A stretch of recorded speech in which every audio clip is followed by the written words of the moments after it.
Hey there, you're listening to the Pursue Your Spark podcast. I'm your host, Heike Yates. We're here to help you live a healthy, fit, and confident lifestyle with tips, strategies, and interviews. Listen to the most inspiring women and how they dared to live the life they dreamed of and handle roadblocks in their path. Well, hey there, Heike Yates here, and welcome back to another episode of the Pursue Your Spark podcast. If the following scenario, I know that sounds like a warning sign, but if the following scenario sounds all too familiar to you, then you need to stick around and listen to today's episode. Are you running around like Speedy Gonzalez at the fastest pace to get things done at home or at work, and you pride yourself on your productivity and how much you accomplish, and because you're so good at it, you feel you should accomplish even more? Are you proud to call yourself a multitasker? Then today's episode, the 5 strategies to get more done with less stress, is definitely for you. Most women, and I am no exception, we seem to multitask all the time. We go to work, get all our work done, get everything done on time, take on even more stuff to shine because we think we can handle even more.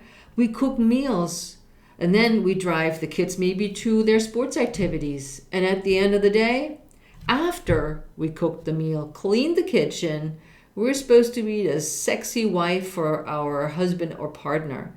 And all this without missing a beat. Just telling you the scenario makes me feel stressed. How about you? For example, on Fridays, I have a batching day for my podcast. So what does that mean? On Fridays, I prepare my outlines and record episodes and edit stuff for my podcast. Yep, I do all of it. I have total control over my podcast. I do use my assistant to help me with the written part, but other than that, the editing and the audio, it's all me. But if I get carried away on social media, which does happen because I am very active on social and I love connecting with my community. That's you. And if you're not part of the private Facebook group, The Art of Igniting Your Spark yet, join us on Facebook, and I will put a link in the show notes. Or on Instagram at Heike Yates. And I hang out there, and I love commenting, meeting new people, chatting with anybody that's following me. But guess what? If I lose track of time, I don't get anything done. I'll get bits and pieces done, and that happened before, but I had to end up working the weekend, and my husband was kind of grumpy, and so was I. So I wanted to figure out a way to get more done with less stress. So that's why I created this episode for you, that we're not feeling multitasking is the only way to go, but that we get enough done with better planning and with less stress. I don't know about you, but I get frustrated when things don't go smoothly. I like a plan of action, and this action plan shows me how to do something, when to do something, and why I'm doing something to reach my goals. And my fitness lifestyle is no exception for that. That's why I created the 4-week lean out program. What is this 4-week lean out program? It is a comprehensive 4-week program where I will show you how to eat better with the focus on intermittent fasting. And then we're tuning up your fitness goals. This combined will help you lean out in midlife with clear, simple, and balanced action steps. You have access to a daily calendar for all your exercises that you can do from home with little to no equipment. And they're so doable because they're only 15 minutes long. That's right, only 15 minutes. We're using the latest science on intermittent fasting and macronutrients to help you get your metabolism back to where it should be. You will have the support of myself and other women on the same journey for support, inspiration, and accountability. I run this program only 3 times a year, so sign up. The link will be in the show notes, and I'll see you in the 4-week Lean Out program for a lean, fit lifestyle with fewer cravings and more energy in midlife. So let's dive into the 5 strategies to get more done with less stress. Okay, strategy number 1, schedule out your calendar. Usually we put meetings and important dates like birthdays on our calendar. The rest falls by the wayside or it goes on a to-do list. So here's what I want you to try to do for 1 week. Remember, we're taking action. We do this for 1 week. Look at your to-do list and schedule the items for this week's to-do list on your calendar. That includes checking Facebook. Allow yourself, if you do that, allow yourself a time that only between 12 and 12:30 that you will check Facebook, not during any other time, because it's not that important and nothing that important will happen. We all need a mental break during the day. So if you just need to chill out on social, it's cool. But if you chill out on social a lot, not so cool. So schedule your mental break times as well. So from grocery shopping that you may do during the day to organizing folders to whatever it is that you can think of that's on your to-do list, put these items on your on your actual calendar. And that includes lunchtime, workout times, and phone calls or answering emails. I have a rule that first thing in the morning, I check my email for important things that may have come up that need my instant attention. But then I will not respond to any email unless it is an emergency. An emergency means a client cancels last minute, or my husband needs an item on the grocery list, but that can wait. But think about what it is that you do that takes away time from getting other things done, but also things that you should add on your calendar to do, like returning phone calls. Set a couple of times a day where you answer those phone calls. Because if somebody doesn't leave a message, then they probably you don't need to answer the phone. At least that's my rule. It may take a little bit of time to get used to this new organization, but you will no longer check your to-do lists and see what's next because you know exactly when and what you want to do or have to do. On your to-do list, make sure you prioritized based on importance and the time the to-do list item needs to be completed.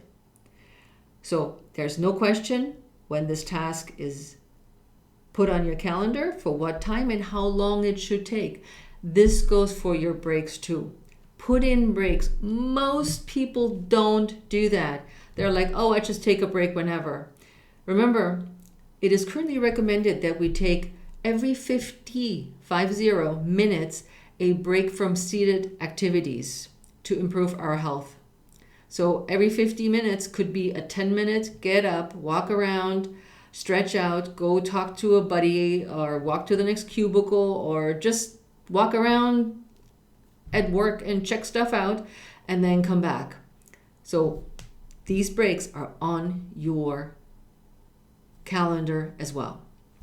Number 2, focus on one task at a time. Okay, we are so conditioned to do the multitasking that we're working on 2 different projects, have 2 or 3 screens open, work a little bit over here, work a little bit over there. But it's super important to work only on one particular task. First off, it's easier to focus And you probably will do a better job than doing 2 or 3 things at the same time if they're related or even if they're not related. And the same thing goes for exercise. You get the most out of your workout by focusing on the activity you enjoy that benefit your stress reduction, help you feel stronger and healthier. So as you schedule your workouts, go for a run, go for weight training, do a circuit class, whatever floats your boat. But focus on that and don't think, oh, if I quickly get in 20 minutes of weight, then I can do a little bit of elliptical. And then if I still have 10 more minutes, then I can just do the stair stepper, or I can do 10 minutes of stretching. So focus on what that workout is and focus on that one task. And focusing on a scheduled task, let's go back to the work task, is also one way of getting things done. Exercise maybe for some of you as well that you kind of dread it, but if it's on the list, on your schedule, let's not say list, on your schedule, it's scheduled, get it done. So no more pushing it down further and further on your to-do list and like, oh, maybe if I keep working really hard, I don't have to go work out today because then my day is finished. So stick to focus to one task at a time. And I know there are little extreme examples, work and exercise, but I think they make a good complement to each other. So give the project you're working on the attention it deserves and the productivity and the focus without feeling overwhelmed and feel like you have to multitask to get it done. And then move on to the next task on your schedule or your calendar. Number 3 is shut the door. I can't tell you how many times I hear, oh my God, so-and-so came in my office, knocked on the door, phones were ringing, my email was buzzing up. The next thing I get all these phone calls and all these text messages.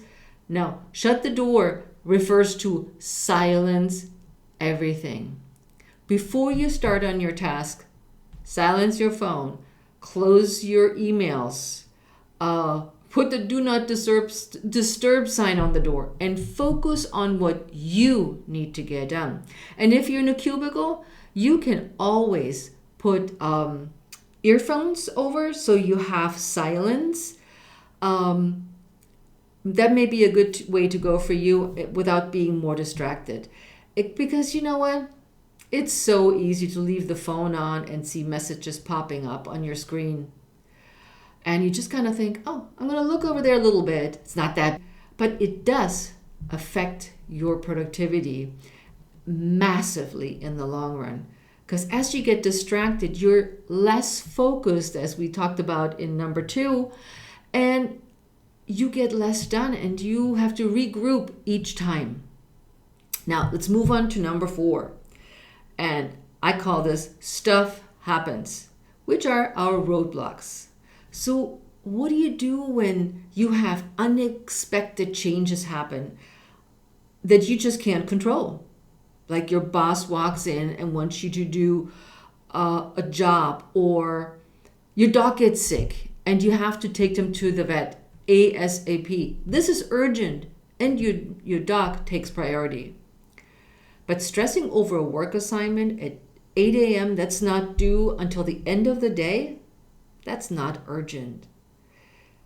It's important that you get it done, but you can plan accordingly. So when stuff happens that's beyond your control, ask yourself, what priority does the new task have? Is it urgent or is it important? There's a big difference, like I mentioned in my 2 examples. And schedule them accordingly. Move things around. It's not written in stone, but move things around because stuff happens. Number 5 is super important. Maintain boundaries. I have learned that through my own experience as I build up Pursue Your Spark, that I ended up working till 9 o'clock at night, My husband was nudging me to have dinner, and I said, I just have a little bit more and have a little bit more to do. And then I said, wow, on the weekend, I really need to get XYZ done. So I ended up working most of the time. And my daughter, who visited for a while, pointed this out. She says, Mom, you work all the time. And I didn't even notice it. So the term work-life balance is a hard one to grasp because, in my opinion, until you draw the line, there is no balance. You can't outperform yourself at work and at home. You burn the candle on both ends, and there will be no time with the people you love or doing the things you love to do. So set boundaries. Maybe it is that you don't work late nights anymore, or if you used to work on weekends, cut this down to whatever you think is manageable for the time being. So set boundaries will not only help you put out quality work, but it will reduce stress dramatically. We added breaks into your workday. Remember the 50 minutes, get up and move around, because it is healthy and it's important that you move. You clear your brain as you wander around and just take a break from staring at your screen and being focused or trying to do more than Speedy Gonzalez. And you will not feel guilty about taking those breaks if you add them in, if you really set boundaries by what you want to take on, how important things are. And of course, you will waste time during the day. We all do. Seriously. I don't know anybody who doesn't waste time, but if you stick to your new schedule, try it for 1 week and let me know how it's going. It will be a little bit of a struggle at first, but you will be like, oh my God, this was a no-brainer. Those 5 strategies to get more done with less stress really work. It's just a discipline. It's a habit we need to establish. And one word of caution or heads up or whatever you want to call it is taking a lunch break is not wasted time. Schedule in your lunch. I've heard so often things like, I don't have time to eat. I ate at my desk so I could keep working. There's so much more work to do. So I ate at my desk, or I didn't eat, only to find out that my blood sugar dropped. I had sugar cravings in the afternoon. I drank coffee and I'm all jittery and I'm sweating, I'm stressed, and I am just like unhappy and get nothing done. So take time for lunch. Get away from the screen, get away from the phone. Just chill out, eat what you brought, or put yourself together a delicious meal. So with that said, if you plan your day, you will get more done with higher satisfaction, less stress, and better quality. Try this approach for 1 week and let me know how you're doing. Post it on Instagram or on Facebook. I'd love to hear how your 5 strategies to get more done with less stress have worked out for you. So with that, my friend, I'm out of here. I want to wish you a wonderful day, and thanks for being here. And remember, if you hop on over on iTunes, I would love it if you left a review for the show. It will help other people discover the show, and they may benefit from the strategies just like you do. So until ciao.